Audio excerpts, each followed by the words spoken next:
Usa ka tingog, usa ka katawhan.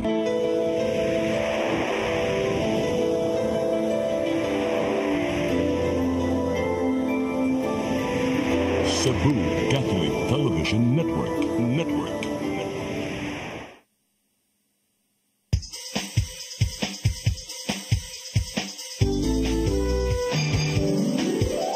Hello Cebu, maayong punta. Nagsunta ang kahayag na nagsulit sa maruot na dagan sa anghit tapo. Hello Cebu, maayong buntag Pinoy.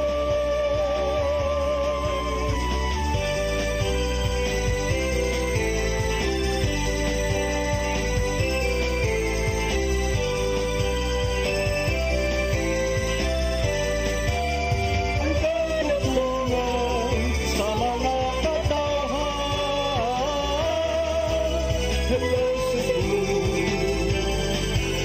hello Cebu, maayong buntag Pinoy. Maayong buntag Pinoy.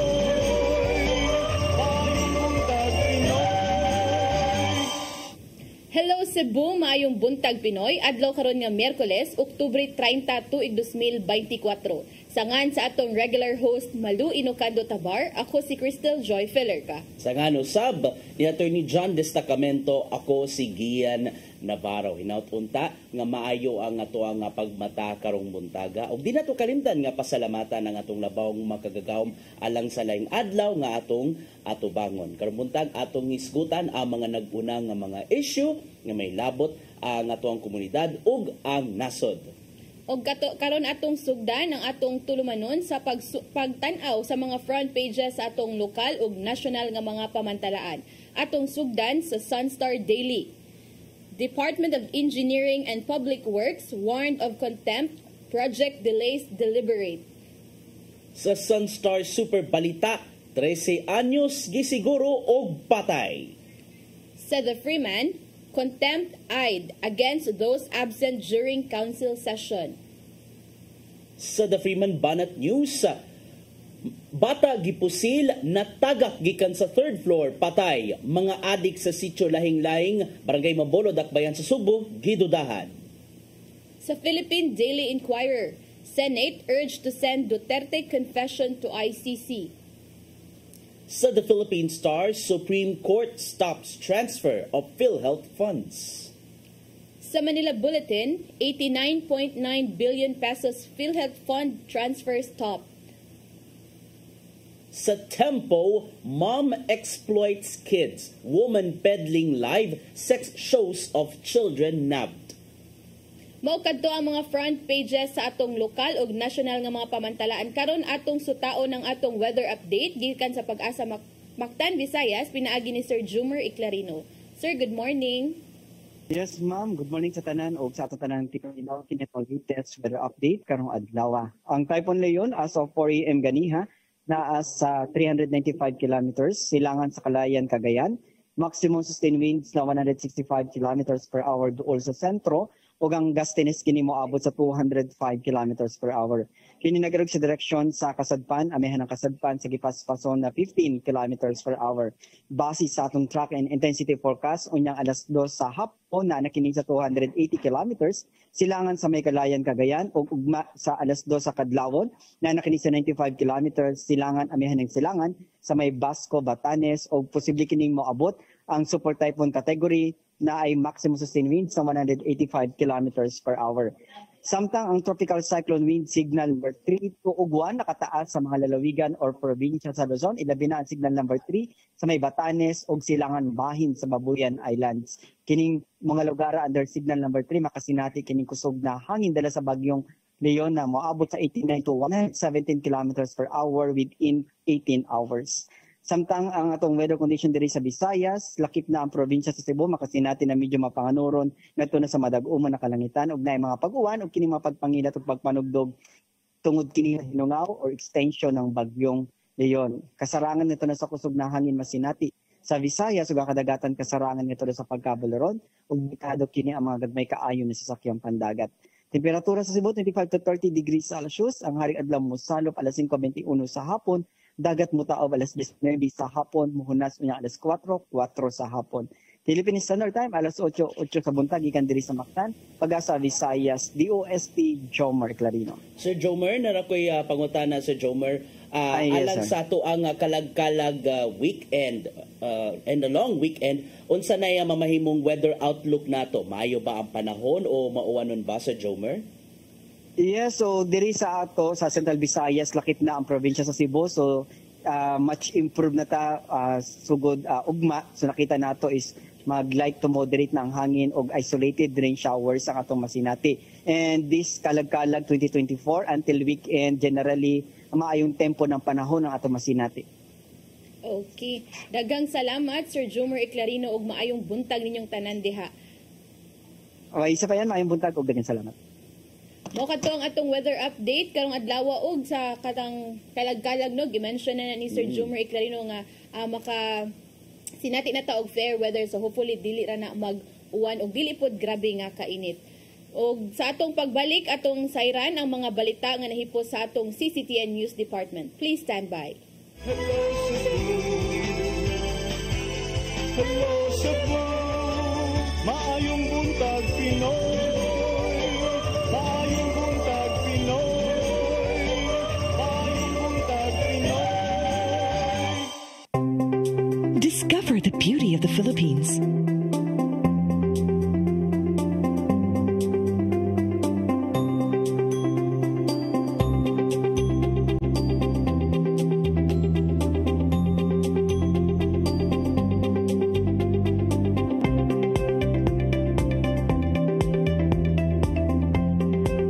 With Philippine Airlines, the country's flag carrier.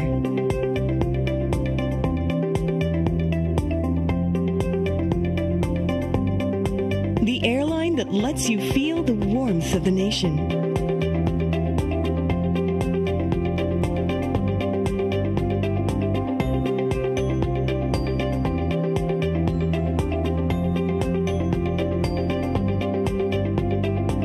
Mabuhay.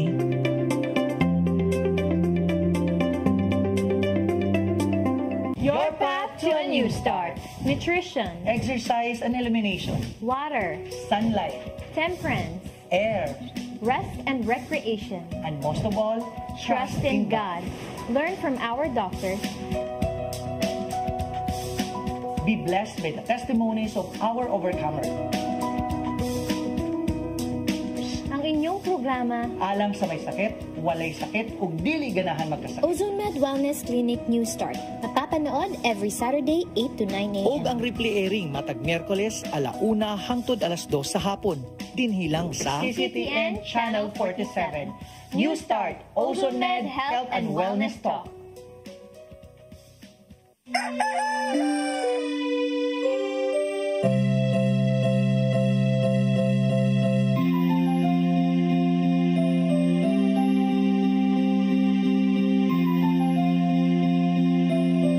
Wala na dita, ma. Palud, ma. Sorry ma'am, na late ko. Nangita pa mong gugod para internet sa kong anak ma'am. Ay, wala na yung problema. Pag-sinisibo. Sinisibo, sinisibo, for your internet connection And for the signal of your cable TV. so fast and straight that transmission to your home. Sinisibo. Sinisibo, Sinisibo. offers you to have fiber optics. For your viewing experience, perfect and clear so far. So great and affordable for you to enjoy. Sinisibo. Sinisibu Television Network Incorporated offers fiber to the home broadband internet bundled with fiber to the home cable TV connection. Sinisibu Television Network Incorporated with its operation in Metro Cebu and the whole province of Cebu soon. And affordable for you to enjoy. Sinisibo. Hello Cebu, hello Cebu, maayong buntag Pinoy, maayong buntag Pinoy,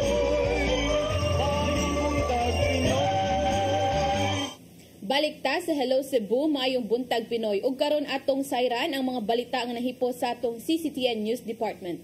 Nag-una sa mga balita, mga bus drivers sa South Bus Terminal gipaubos sa kinalit nga drug test sa Philippine Drug Enforcement Agency 7 sa pagpangulo sa Land Transportation Office 7 nunot sa pagpatuman sa Uplan Harabas. Gipaniguro ang kaluwasan sa mga pasahero nga mobiyahe paingon sa probinsya sa Sugbo ug sa mga lalawigan sa Central Visayas. Ang kasayuran ihatod ni Arnold Bustamante.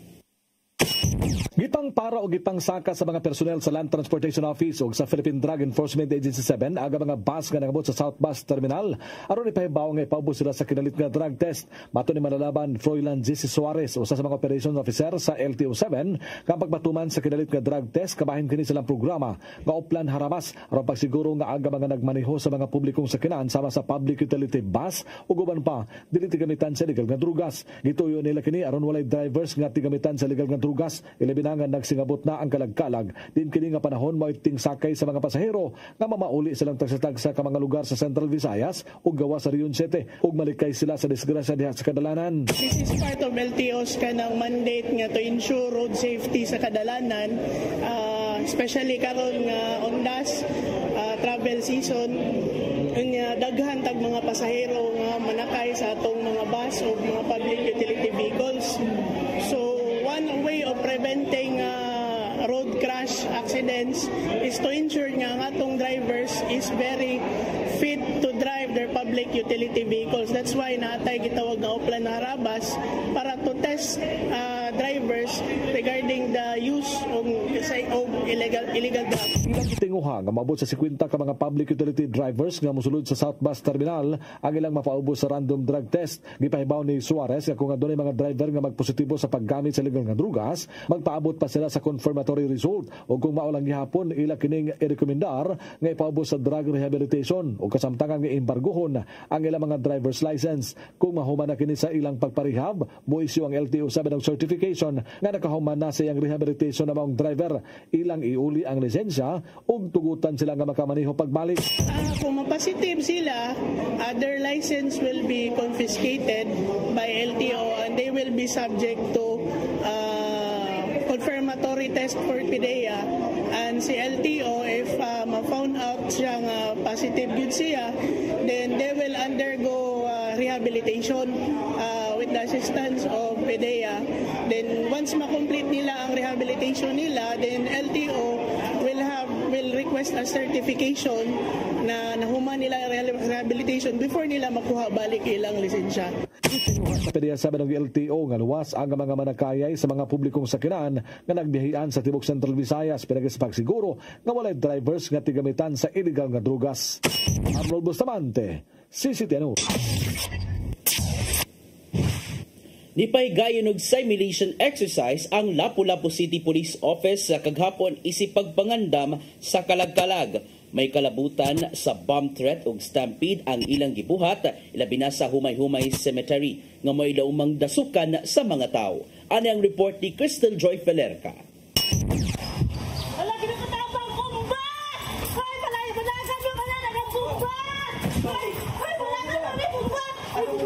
May bomb threat sa Humay-Humay Cemetery nga mo'y hinungdan nga nagkastampid. Ang gihimong senaryo sa Lapu-Lapu City Police Office kaganihang buntag sa gipahigayong simulation exercise. Lakip kini sa ilang pagpangandam karong kalagkalag sa dili pa magsugod ang ilang deployment ug mang-adlawa.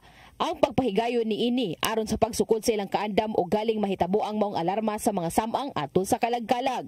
Matod ni Police Colonel Diane Agustin, ang acting city director sa LCPO, nga gipahigayon kini sa Humay-Humay Cemetery tungod kay usa kini sa bantayanan nga samang tungod kay lauman nga dinhi mo dasok ang mga tao. Dami nang pupunta rito during these undas. We don't expect but we are expecting na marami pong taong darating dito which is it can cause stampede. Matod ni Jesse Molihon, ang administrator sa mong sementeryo, nga doon na kinigidak-on nga 2 hectares og kapin 6 mil ang nalubong sa maong samang. Tan-aw ni Molihon nga mas daghan na ang mga tawo nga mobisita sa sementeryo karong tuiga, ilabi na nga wala nay age restriction og pwede nang makasulod lakip ang mga bata. Pagkakaroon mas modaghan pa ni kontrato nga gintuig. Paong 40 ngadto sa 50 ka mga pulis ang ibutang ni Colonel Agustin sa mong sementeryo ug 24 oras kining bantayan lakip na ang ubang mga samang. Base sa iyang initial assessment, bisan og Cymex lang ang gibuhat apan nakita niyang gibuhat gyud sa mga pulis og sa mga rescuers ang angay nilang buhaton kung mahitabo kini sa aktual. Ako po na maganda ang execution, although alam po natin na sa Cymex po ito, nakita ko yung dedication ng mga tao natin na ginawa nila yung mga part nila. Ang Humay-Humay Cemetery mag-abli og alas 5 sa buntag hangtod sa alas 10 sa gabi karong Nobyembre 1 ug 2 ug aduna na kini duha ka entrance ug duha ka exit. Samtang ang Meko usab magsugod na og panaud og suga karong Oktubre 31 alang sa kadtong mga gustong magpasuga. Apan sa petsa 1 ug 2 pa ang pagpasiga niini. Crystal Joy Filerca, CCTN News. Sa pagpadayon sa atong mga balita, National Bureau of Investigation 7 nanawagan nga makigalayon ngadto kanila kung nakaila sa tulo ka mga Indonesian nationals nga tag-iya sa nahipos nga passports. Kini ato sa gipahigayong ronda sa Pogo Hub sa Dakbayan sa Lapu-Lapu. Aniya ang dugang kasayuran ni hatod ni Gian Navarro. Giauhag sa National Bureau of Investigation 7 ang katawhan nga makigalayon kanila kung makakita man sa tulo ka mga Indonesian nationals. Sila ang gipangita sa ahensya base sa gihuptang mga pasaporte gikan sa girumbong Philippine Offshore Gaming Operation kon Pogo Hub sa Dakbayan sa Lapu-Lapu. May numdumang nakuykuyan sa mga operatiba ang maong mga pasaporte human giablihan ang vault nga nakuha gikan sa Tourist Garden Hotel sa Barangay Agos. Nakigalayon ng NBA 7 sa Bureau of Immigration aron masuta ang travel records nilang Ahmad Nuzulun Nur Rohim, usaka Robinson ug usaka Pami.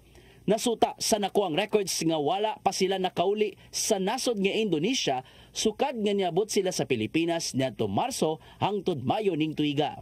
Gitataw ni NBA 7 Director Attorney Renan Augustus Oliva nga buot nilang i-rescue ang maong mga Indonesian nationals. If you can see the arrival dates of these 3 persons not included in our rescue are March, April and May. A month apart, coming from Jakarta, Indonesia, entering into Manila, Philippines. Usa sa mga modus kinakita sa mga investigador nga pangtaguan sa Pogo operator ang pasaporte sa ilang empleyado aron di makaikyas. Wala hinon gipadaplin ang posibilidad nilang Oliva nga gibalhin sa laing lugar ang pinangitang mga Indonesian nationals. Our director was commended by the Indonesian government for our successful rescue of their nationals here in Lapu-Lapu City. Adunay nakuhang mga dokumento ang NBA 7 uban ang Anti-Money Laundering Council gikan sa mong Pogo Hub sa Lapu-Lapu City. Atol kini sa ilang search warrant operation sa milabay nga semana. Kini aron palikunon pa ang kasong money laundering batok sa 17 ka mga nalambigit sa Pogo operations. Because we are working with the Anti-Money Laundering Council who were present during the opening of the vaults in the area last week. So documents that can be used are receipts, tax receipts, documents linking the activities in the area. Gikatakdan ni pahigayon ang arraignment o pre-trial sa mga nalambigit sa Pogo karong Lunes, Nobyembre 4 sa buntag. Samtang balikan usaba sa mga operatiba ang Tourist Garden Hotel karong Nobyembre 11 human sila gitugutan sa korte. Subay kini sa nagpadaing investigasyon bahin sa pagtumaw na sa maong Pogo Hub. Gian Navarro, CCTN News. Sa uban pang mga balita, Cebu City Mayor Raymond Alvin Garcia Mususi sa mga establishmento sa syudad uban ang mga tinugyanan sa balaod kung adunabay pogo-like activities. Subay kini sa nimong pamahayag sa National Bureau of Investigation 7 bahin sa posibleng pagpadayon sa pogo-hop operation sa upat ka mga lugar ning lalawigan. Ang kasayuran nato di Crystal Joy Felerca. Susihon ni Cebu City Mayor Raymond Alvin Garcia uban sa mga tinugyanan sa balaod kung adunabay mga pogo o pogo-like activities sa syudad. Kini ang nahimong lakang sa mayor human gisubay sa National Bureau of Investigation 7 ang upat ka mga lugar sa Sugbo nga posibleng nagpadagan og pogo. Gipatawag niya diha dayon ang mga sakop sa Cebu City Police Office ug NBI alang sa gihimong mga lakang. Makigalayon sila uban ang Business Permit and Licensing Office kon BPLO aron masubay ang tagsa-tagsa ka mga establishmento. We are still in close coordination with these agencies together with the BPLO, close coordination and close monitoring to check namang gud sila gipangpangan og mga areas. Sa gihapon, wala nang kumpiyansa ang mayor sa posibilidad nga adunay nagtago-tago nga Philippine Offshore Gaming Operation kon pogo sa ilang dapit. Sa nahimong tigom kaniadto uban ang BPLO, nakadawat sila og mga sumbong bahin sa mga pogo-like activities nga nahimutang sa pipila ka mga lugar sa Dakbayan. Apan sa nahimong inspeksyon, wala sila nakita ang bisan unsang senyales sa pogo operation. Han kay nagdunggan unya ini-investigate na mo adto na mo wa adto din makita. So this might be something similar but we are not letting our guard down. We are still closely monitoring these establishments na ilang hilingon na naay mga pogo-like activities. Subsubusab ang ilang pagpaniid karon sa mga establishmento sa Dakbayan, pinasubay sa mando ni Presidente Ferdinand Bongbong Marcos Jr. Mahinumdumang gibutyag ni Marcos Jr. ang hingpit nga paghunong sa pogo operations, diin kutob lang kini sa Disyembre 31 ning tuiga. Crystal Joy Felerca, CCTN News. Sa atong wahing balita, 13 anyos nga lalaki nga magsaulog unta sa iyang birthday karong adlaw, gipusil patay sa duha ka wala pa mailhing lalaki nga nakabonet sa sitio Lahing-Lahing 2, Barangay Mabolo ning Dakbayan sa Sugbo. Kapulisan nakakuhag mga pinutos sa gituhang shabu sa patayng lawas sa menor de edad. Ang kasayuran ihatod ni Arnold Bustamante. Patay ang 13 anyos gawat na lalaki human po sila sa makatulog ka higayon sa duha ka mga suspitsado alas 10:30 gabi sa sitio Lahing-Lahing 2, Barangay Mabolo sa Dakbayan Sugbo. Ang biktima nga si Kenji de Jesus nga residente raw sa mga lugar nga nakaangkon ng mga samad pinusilan sa dughan og likod nga bahin. Sigon sa mga residente sa dapit nga dili lang magpailang duha ka mga lalaki nga pulos nagbunet ang mipusil sa biktima ug man nahagba giusban pa kini sa pagpusil sa likod niini nga mahinungdan siyang hinanaling nga kamatayon. Sa investigasyon sa Mabolo Police Station nga migawas ang biktima sa ilang bahay apan kalit lang nga dunay tulo ka mga buto sa armas ang nadungog sa mga residente sa dapit. Si Juvenal Arrogante Nulia, 46 anyos sa kapanday kasamtang nga nagpuyo sa balay ni Logrisa Meneses kayang gipanday mibutyag sa mga investigador nga sa lihaga padung na siya nga matulog. Kalit lang nga dunay buto-buto sa armas ang iyang nadungog. Sa iyang paggawas siya nakita ang biktima nga nagbuyod na nga dunay mga samad pinusilan sa lawas ug patay na kini. Sa paghiling sa mga sakop sa scene of the crime operation, nakakuha sila og tulo ka mga basiyo sa bala sa wa matino nga kalibre sa armas sa maong nga dapit og 13 ka pakete sa gituang shabu sa bulsa sa biktima. Mato ni Police Major Romeo Kaakoy Jr., ang hepe sa Mabolo Police Station, nga nagpadayon pangilang pakisusi kung kinsa ang duha ka lalaki nga nagpusil sa biktima. Durugas ang usa sa lang gitan-aw nga motibo tungod kay nakadawat silang impormasyon nga ang maong batan-aw nalambigit sa pagpamaligya sa legal nga drugas. Diin usa sa mga ebidensya nini ang nagkuha nga pinuto sa shabu sa nga pateng lawas. Ang inahan sa biktima may angkon usab nga nalambigit sa legal nga drugas ang iyang anak. Matod sinahan nga bugtong niyang anak si Kenji ug nasayod siya nga nalambigit sa legal nga drugas ang iyang anak sugad pa sa nagedad kining 9 anyos ug iya na kining gibadlo nga undangon na kini apan wala gyud kini mo patuo. Gipaskwela niya kini sa Mabolo Elementary School apan natingalan na lang siya nga mokalit kining uli silang bay. Nagdubili na siya sa paghatag sa dugang detalye may kalabutan sa kalambigitan sa legal nga drugas sa iyang anak tungod kay nahadlok kini nga siya raw sab ang patyon sa mga suspitsado. Magsaulog unta siyang adlaw nga natawhan og mga adlaw si Kenji sa edad nga 14 gani nihatag ba siya 500 pesos aron magpaluto sa pagkaon alang siyang birthday. Wala na makurat pa si Kaakoy nga nagkabata na ang nalambigit sa legal nga drugas. Saglit mao kini ang gihimo sa mga drugista tungod kay dili man kini mapasakaan og kaso. Arnold Bustamante, CCTN. Og maog kadto ang mga nahipos ka balita sa CCTN News Department. Inyo ka na nga nakita kagahapon sa Sayre 47 dinhi sa CCTN Channel 47. O sa atong pagbalik, maghisgot na kita og pipila ka mga isyu nga manginlabot ang lungsod ug ang nasod. Please stand by. Hello Cebu, maayong buntag Pinoy. Maayong buntag Pinoy. Maayong buntag Pinoy. Discover the beauty of the Philippines.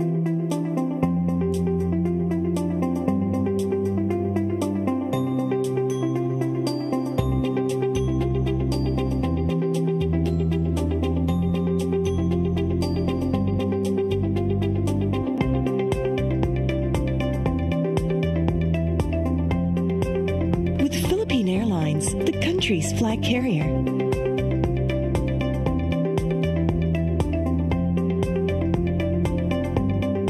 The airline that lets you feel the warmth of the nation.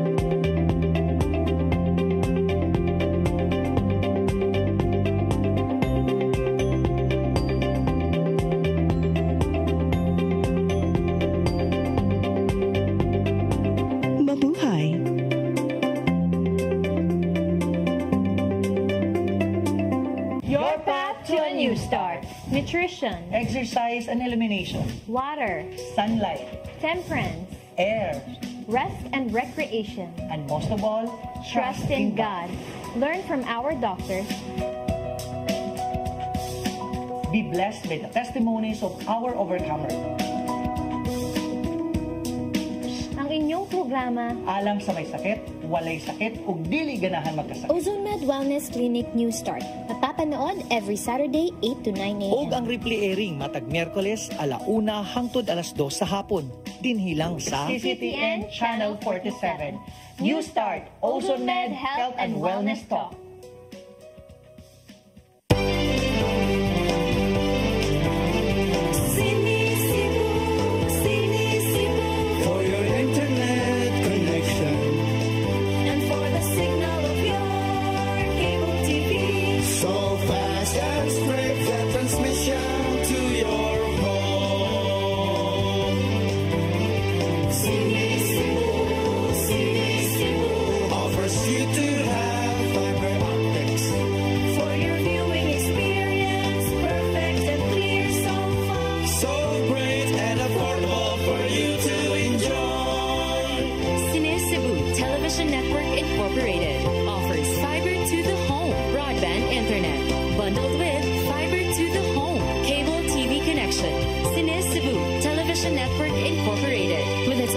In Metro Cebu and the whole province of Cebu soon.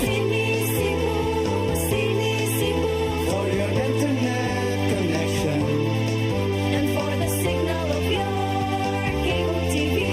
So fast and straight the transmission to your home. Sini Cebu offers you to have fiber optics for your viewing experience. Perfect and clear so far. So great and affordable for you to enjoy. Hello Cebu. Hello Cebu. Maayong buntag Pinoy. Maayong buntag Pinoy. Maayong buntag Pinoy. Balik ta sa atong tulumanong Hello Cebu, may buntag Pinoy. Karon atong isgutan Cristel ang mga naguna nga mga balita dinhi sa ato ug sa nasod. Atong unahon ning usa sa mga nagpadayon ron nga issue nga mao ang Pogo Hub dinhi sa Cebu. Diin ang update ang tulo ka buok nga mga Indonesian nationals katong nakit-an gikan sa passport nga nakabutang sa vault nga na-recover from the Pogo Hub sa barangay Agus sa Lapu-Lapu City. O kining inyong nakita ron sa inyong screens, gipangita na sila sa NBI sa tinguha nga ma-rescue na sila. So ato i-review kinsa ba ning mga Indonesian nationals nga nakit-an gikan sa gikan sa mao nga Pogo sa passport nga naa sa Pogo Hub. Mao sila nga Ahmad Nuzulon Nur Rohim, 35 anyos, si Robinson, so pagkatagin sa pangalan ni Cristel, no? 37 anyos, og si Fami, 33 anyos. So karon wala pa man sila nakauli sa ilang nasod, missing in action pa, sukad nga nangabot sila, buwag sila nga nangabot niadtong Marso, Abril hangtod Mayo. And then base sa na inyong nakita nga travel records, wala sila departure record, meaning napa sila dinhi sa ato ang nasod. Ang pangutana karon nga manigisubay ron especially sa NBI 7 kung napabaka sila dinhi sa Cebu or tuwa baka sa laing lugar. Mao say akong gipangutana ni RD Oliva kagahapon kung unsa baka ni sila, doon na ba kay chances nga gibalhin sa kung kitay na diri sa Cebu, posible kang gibalhin ngadto sa upat ka mga possible pogo area sa Cebu. Ang gitubag ni Attorney Oliva, posible sab, pero kana ila ka na nga pagsubayon sanglit subsubron ang verification nila among those areas, Cristel. Ang kaning tulo ka passports nakuha ni sa vault kato ning previous no nga vault nga giablihan, right? First vault ni nga nakuha dito sa Lapu-Lapu, di ba? Kay lately lang nakakuha man to sila og 7 volts pod. So previous pa ni. But ang kaning tulo ka Indonesian wala ba ni sila sa katong 169 nga na over 160 ka mga foreigners nga na dito sa Manila, including those nga tag-iya sa kanang Pogo Hub? Okay, wala sila malakip, Cristel. Wala sila. Kading tulo ka buok. So, missing in action pa. Missing pa in action pa ron ang tulo. Since ang modus man lagi, kung makatrabaho man gani sa mong Pogo Hub, labi na kung gikan ka sa laing nasod, ang imong passport taguon gud nila. Aron mapugos gud ka nga magpabilin o di ka basta-basta makaikyas. Unsa na nimo pagkaikyas o paulis imong nasod kung walay pasaporte, Cristel, di ba? Good. And so kuan nga wala pa nakabalik dito sa ilang mga nasod. So I think that's kanang something sutaon gyud sa NBI kung asa man pangitaw ni nila kung asa. And sa imo giingon giyano nga possible sa upat ka mga giingong naay pogo or pogo like activities diri sa Sugbo. But di ba sa report na pud nako ganiha is gisubay na pud to sa Cebu City government ang kanang mga establishments. But wala pa po na nila na wala sila na discover ng mga pogo. Sa kaysa pagsubay mangyud nila recently, doon na sila mga nadawat nga mga tip gikan sa mga sumbong gikan sa mga nanimuyos man naglaing dapit nga doon posible nga Pogo Hub operation diyang mong dapita apan sa ilang pag-verify wala di ay. But when they don't let their guards down, meaning wagid sila nangumpiyansa, apan ilagid ng gisupay, not only to the effort sa LGU, apil na usab ang NBI 7. Along with, karon ang ang nakanindot manggod anirong investigasyon behind sa Pogo Hub, it's multi-agency na GDI. Kay laliman ka, nagtinabangay manggod ron ang not only the NBI, not only the LGU o Bureau of Immigration. Ngitabang sila para sa investigasyon. Especially ang nanguna gid ron na ang nanguna gid aning pag-crackdown sa Pogo mao ang Presidential Anti-Organized Crime Commission, AYACAT 7, Interagency Council Against Trafficking ug uban pa. So it's a multi-agency effort gyud siya, Cristel, to crack down these Pogo operations. Yes, kay I guess nga nagtinabangay na gud ni nga mga agency kay tungod nabay mando ni Presidente Ferdinand Bongbong Marcos Jr. dapat within this year nga kanang ma-end na gud ni ang Pogo or wa na diri mag-operate nga mga Pogo activities, illegal man or legal. Ato gipangutana ni RD Oliva kung ang mga LGUs ba after what happened katong dito sa Lapu-Lapu, nagisundan na sa dito sa Boal-Boal, nakita niya nga ang mga local government units karon na lang maghingon na lang gid karon na lang wala nangumpiyansa. So bay nang ilahang nga pagsubsob kay siguro dala na siguro sa ilahang kahadlok nga basin sila'y ma-crossfire sa mga otoridad. Yes. Sila gay may mong sentro sa kritisismo nganong nag-operate nganong wa man kakahibaw nga nag-operate kay ang nakalisod manggod ani Cristel, which is man gikabalak ani acting Mayor Garcia dunay mga pipila ka mga establishmento, doon ay mga mga establishments nga for lease kanang paabangan.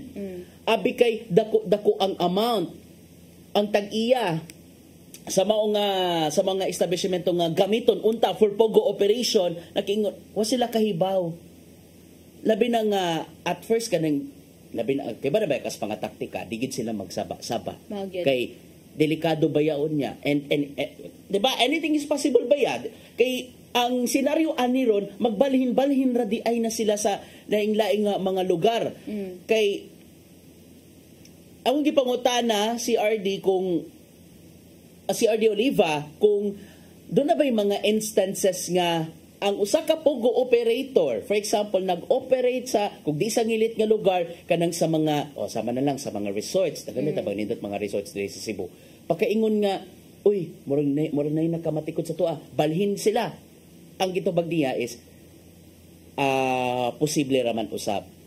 Yes, I think that's why nga ang kanang uban po LGU or karing gibuhat karon sa Cebu City government nga ni try good sila visit sa kaning mga gidudaha nga mga establishments. I think this is a good kanang action bitaw ka at least gibisita gud nila ang katong mga giingong suspected or kanang mga gipangdudahan, and also sa mga LGUs nga kanang nagmatngo na pod karon ba gipang subay kaning labi ng kaning mga parentahan nga mga establishments kay lisod labi na karon nga if butang nato nga naay tulo ka mga Indonesians nga padayong nga na missing and wala ta kaybaw if asa ni sila karon. So possible hangtod nga wala pa ni sila kabalik sa ilang nasod, so meaning naa pa ni sila diri sa Pilipinas, wala pud sila dito sa Lapu-Lapu, wala pud ni sila possible wala pud ni sila sa Moalboal. So asa man ni sila, so that's possible nga naa pay mga pogo nga nagpadayon pa ni sila or kanang ingana ba na pay ongoing nga mga pogo activities, and wata kay ba kung asa ni sila karong dapit, maybe ni balik na ni sila diri sa Sugbo kay daghang mga establishments or basig niadto ni sila sa mga sa south or sa north nga mga kanang lisod dudahan nga nag-operate og pogo. But I think murag nakita na nato ilang pattern nga sa Lapu-Lapu is tourist garden hotel, dito sa Moalboal is resort. So tungod lang sa high-speed internet nga request. Okay, so kana ba atong makita nga ang katong uban po siguro nga mga LGU nga kanang mga tourist destinations nga lisod labi na siguro nga magpalayo na ni sila ba palayo na diri sa proper good sa sentro sa Sugbo, adto na ni sila dito sa northern part ba ni or asa dapit ni sila nga kanang lisod sila matrack, dili sila dali makitaan, matrace or kanang dila sila madudahan. So kani hangtod nga napay gipangita nga tulo ka Indonesians nagtugod gyapon ni ang NBI 7 or ubang mga agencies nga napaghihapon. So this is a big challenge for them also sa Cebu City government nga kay naara ba mga suspected, so sila magpadayon gid gyapon ni sila inspect kay what if diri ra gyapon day na sa Sugbo, so ma-question na pod ni sila. What if na blind? Mao gani. Oo. And to think medyo nasubo gyud sa during the interview medyo nasubo gamay si Attorney Oliva after he assessed nga nadyo mga nagbagahi, even the dead, even nga namahayag na gyud ang mismong presidente si Bongbong Marcos Jr. nga kinahanlan December 31 wala na pogo, and yet dunay uban pa mga pogo operators nga nagbagahi, and the worst tagu-tagu pagyud. Yes, and imo mong gumakita ang mga ay kinsay nakuha na to dito sa Moalboal, kinsay nag-operate ato dito like foreign ba pod na manay padayon ron nga gisubay sa habig na sa kapulisan since ang PNP man sab ang nangunay ato nga operation weeks ago dito sa lungsod sa Moalboal. Padayon pagyapon ang ilang pagsubay, and more likely nakig-alayo na sila sa mga hingtungdang ahensya since bugat gid na ang maong nga kaso, which is gidudaham pogo operation dito. Sa imong gikuan ganina giyan ba katong ingon nga murag nasagmuyo sa si RD ba to? Si RD Oliva, yes. RD Oliva.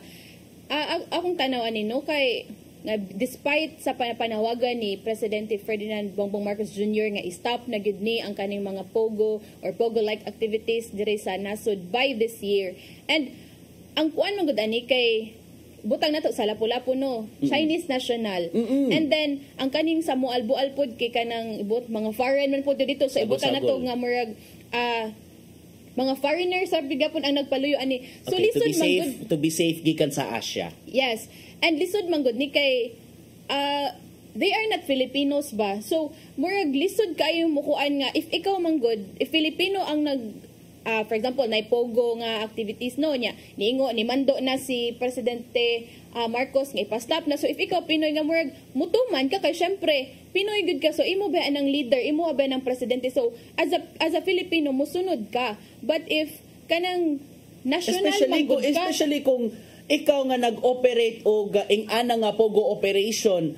Okay, for example, katong si na may I guess pogo pa siguro to, katong Island Cove, katong sa kasamtangang Interior Secretary nga si Remulla, ang gibutag niya hunungon gyud na niya if I'm not mistaken mga September or October isip pagsanong na gyud sa mando ni PBBM, Cristel. But kani man good ba? Butang na to ang katong like sa Lapu-Lapu, they are illegal. And listed man good kay kanang they are not Filipino, so murag dili sila ka feel or kanang unsa di ko ha explain, but if ikaw man good lagi kanang tao ka sa kani nga ay kanang you as a Filipino citizen siguro musunod gud ka, but since they are not Filipino citizens, they are national, so ay kanang foreign nationals murag wala sila kuan ba nga mo tuo aning mga mando sa presidente kay murag makuan magud nimo nga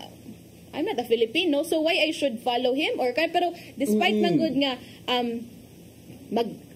ibutang na tong na mga business permits, but nakita ba nato nga they are operating illegally kay wala sila mga sakto nga mga permit, although na sila mga business permit, but murag on a surface level lang to ba lahi nga mga business ang ilagi kuhan og permit sa kung unsa may tinuod nila nga mga gi-operate dira. And alas sa ato mga nagtanaw nato diha ka basin hangtod karon naglibog mo unsa man ni mag-operate sa pogo, manitanan sagol-sagol na tanan kanang mga scam, kanang mga sugal nga makabuang ug tanang mga illegalidad nga gibuhat digitally diha nagibuhat sa maong pogo operations. Maligi ni nakapait ana Cristel no inatin daw to nga kinana mas pakusgan pagayod ang mas ma-intensify pagyud not only the LGU level, not only the to the authorities nga pagsumpogid sa pogo, unless kung Cristel ha, kung ang usa ka politiko tigdawatan di ay og dakong pundo gikan sa pogo, which is mani usa sa mga red flags or mga alarm nga gibantayan sa COMELEC ang gitawag nato nga pogo politicians. Wow.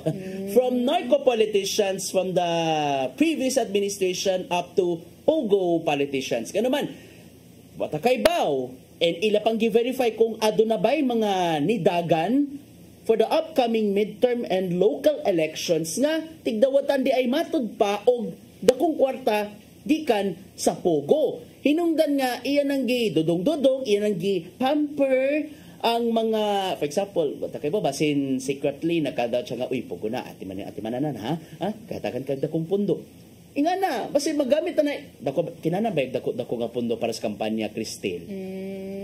Manay usa sa mga angayan nga bantayan ni mga panahon na. And syempre kami mismo sa CCTN Channel 47 sa CCTN News Department subayon gyapon nato ang mga updates and developments labi na sa pogo operations. Sa ato nang gi-mention sa ako ang report kaganiha ang arraignment and pre-trial sa mga accused nga nalambigit sa pogo will be next week, Lunes sa buntag dahil mismo sa Lapu-Lapu City RTC, and mubalik usab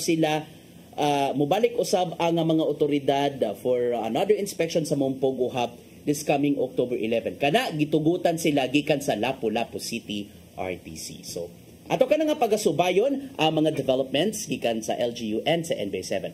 Kaya nagisgot man taga politika kung na ay pogo politics at ita sa narco politics. Druga sa sab nga issue, Cristel. Sa mana? Katong atong nakuha na no other day man to ni ditambong to si former President Rodrigo Roa Duterte. Gihimo ba yan ng Netflix sa uban kay tutok kaayo ang katawhan ani nga hearing sa Senado sa milabay nga adlaw. Kay syempre siguro na interested na po niyang mga tao kay number one, former president. Yes, and then ato bang nakuha sa previous nga mga resource speakers, merag nagoy mga gitumbok nga kani nga mga order is gikan ni sa former president, daghan na to nga mga resource nanggawa sa person. mga secrets. And then syempre ang mga to kay this is the time nga mo pakita siya, mo storya siya unsa iyang mga gusto iingon. So syempre sa ingon pa nimo former president good so nag-atang ni ang mga tao. And then yes, doon ay development ron, unsa gibuhat ron sa Malacañang Block. Yes, ang kaning Makabayan Block lawmakers, ni kuan sila ni urge or ni auhag sa Senate nga isubmit kuno ni sa International Criminal Court ang record ni former President Rodrigo Duterte nga katong giingon niya encourage the policemen to the death squad niya ang giangkon. Yes, ang katong giingon niya encourage suspects to fight back as pretext to killing them during the previous administration's brutal war on drugs. So kaning Makabayan Block lawmakers giawhag ni nila no nga mo submit sa kadong record or kanang na sila mga nemo mga pamahayag ni Duterte ngadto sa International Criminal Court. So bay na sa investigasyon bahin sa war on drugs, dugoong war on drugs sa milabayng administrasyon. Yes, kay matud pa ni House Assistant Minority Leader Arlene Brosas nga kanang ang Pilipinas daw kay mo cooperate daw sa ICC para mahatagan to og hustisya ang mga innocent victims during those war on drugs katong sa time ni former President Duterte. So especially nga nakita gyud sa mga nagpakabana nga nagtan-aw sa Senate hearing nga it seems nga walay konsyensya gani matud ning report gikan sa Inquirer.net brazen and unapologetic nga pamahayag ni Duterte nga kung buto naon mura gudog nag-atas abante kay ako I listen to some sound bites mura sa ni angkon ni atras sa atras abante sa chacha kay may tungod sa pag-angkon sa death squad ilabi na ang mando nga pampamatyon kadtong mga gidudahang drug suspect. And syempre ang nakanindot sa gibuhat ni Brosas na mahayag siya nga kinahanlan ang Pilipinas makig-alayon sa International Criminal Court aron lagi hatagan og hustisya ang libuan ka mga inosente nga mga biktima sa anti-drug war campaign dinusa na nini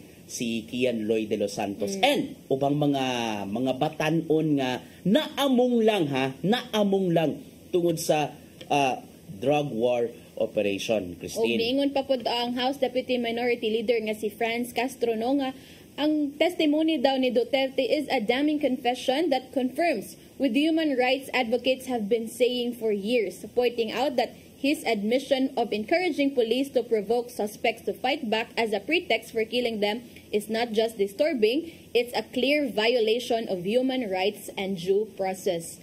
So, kaniyang mga tao ang mga nag-auhag sa Senate no nakita nila nga ang confession daw ni former President Duterte is something to be sent to ICC kay gusto sila nga ang Pilipinas mismo ang nasod kung pinaagi aning Senate hearing sa unsa ilang nakuha nga information makatabang sa mga nabiktima, innocent victims. But here's the catch, Christine. Okay.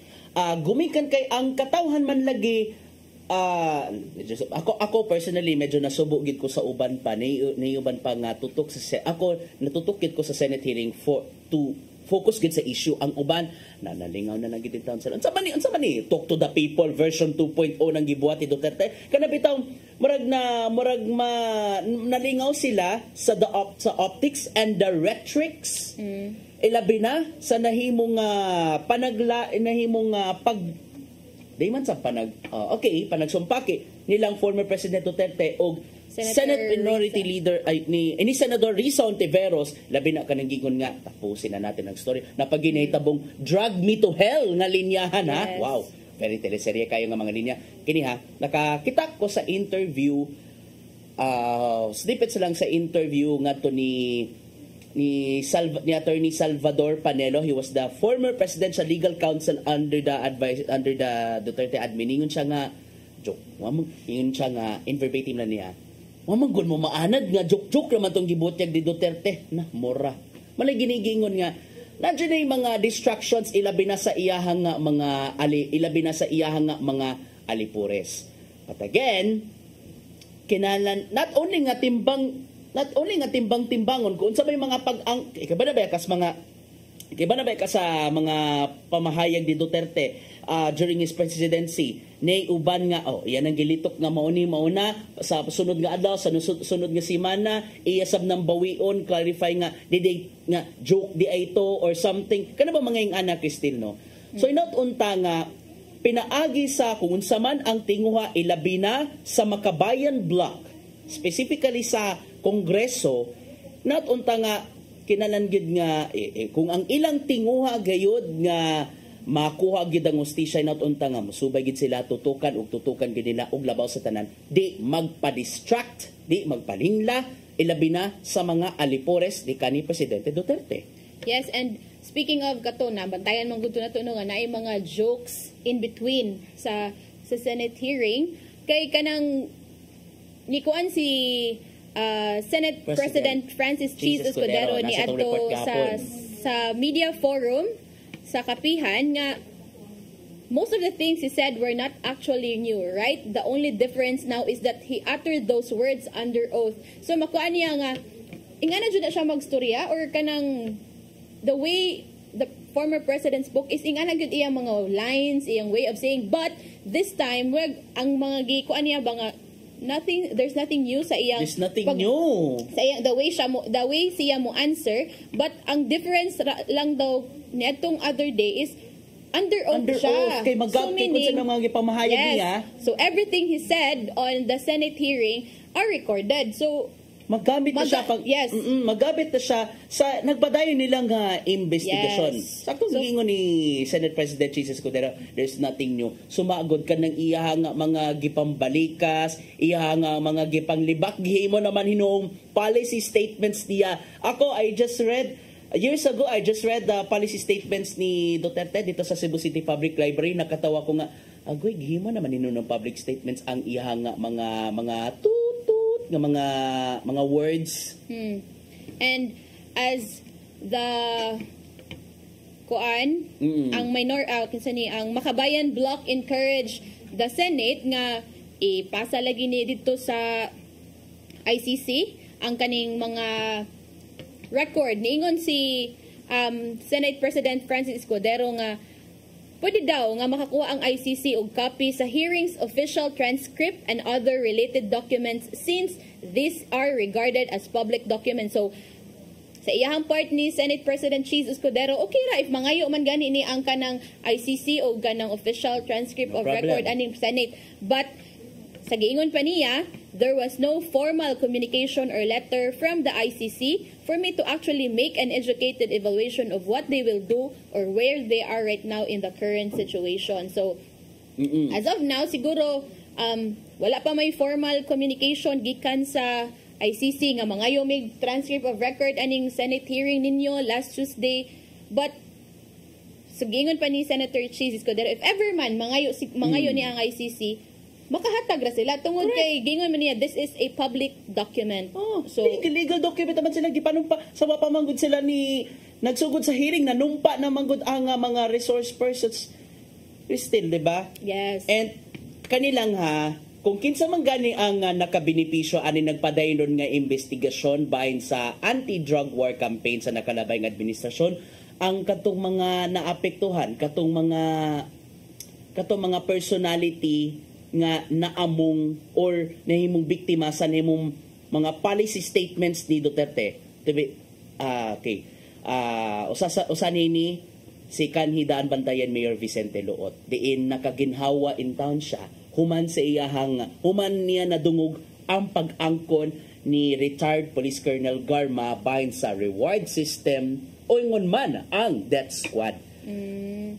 Yes, lagi sa kanilaging after pag-atubang ni former President Duterte do sa Senate no daghan kay tang mga nakuha nga mga I think ang mga sentiments sa tao ba nabahin kay syempre yung mga supporters or daghan ani support sa drug on war. Kani ang nakatawa ni Cristel nag-abot gyud ha ang mga pro Duterte ug mga anti Duterte nagkasumpak in town gawa sa Senado.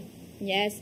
And kana apil ang mga tao kay murag nabahin pod but kani ato lang ni tan-awon if unsa may progress ani nga investigation kay ang pag-atubang ni former President Duterte dito sa Senate kay gigamit to siya as resource person to get information para sa nagpadayon nga investigation sa Senate.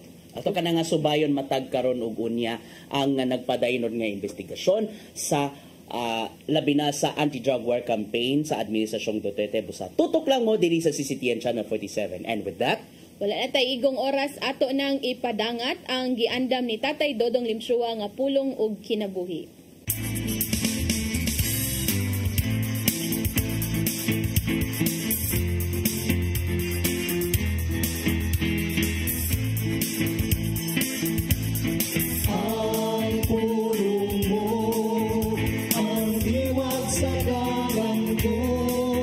Ang gitingmuha sa Ginoo gikan kanato mao ang atong pagtuo. Ang tao nga may pagtuo misalig kang Hesus.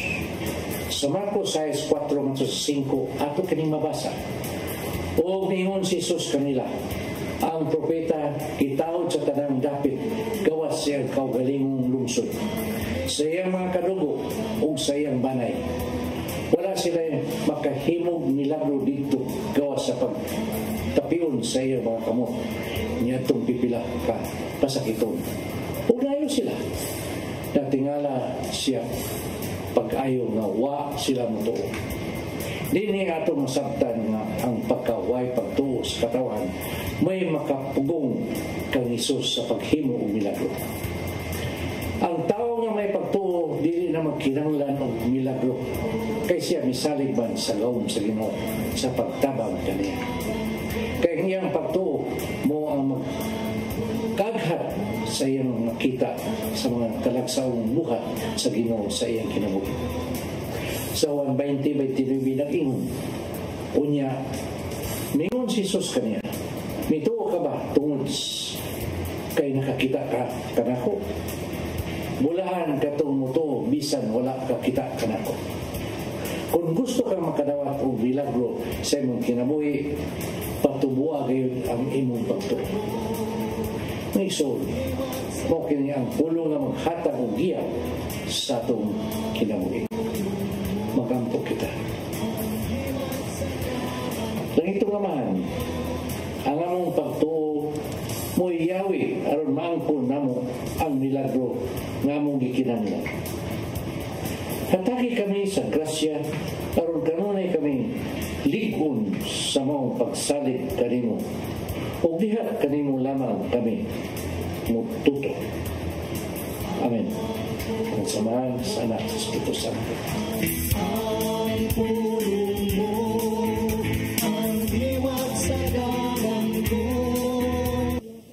Pulong og kinabuhi ni Tatay Dodong Limchua mo nagtapos sa atong tulumanon. Ato sang pasalamatan ang Philippine Airlines. Dengan salamat Archbishop Jose Palma, Nanay Diana Limchua, Tatay Dodong Limchua. Daghang salamat usab sa among News Manager Dennis Tabar, sa TOC Sir Robert, Ma'am Inday, Sir Matmat, Miss Maybell ug Ma'am Joanne. Sa ato mga kakaubanan sa News Department silang Kuya Michael, Kuya Rodel, Kuya Raymond, Bruce ug Ferdy Katubay, the source of happiness.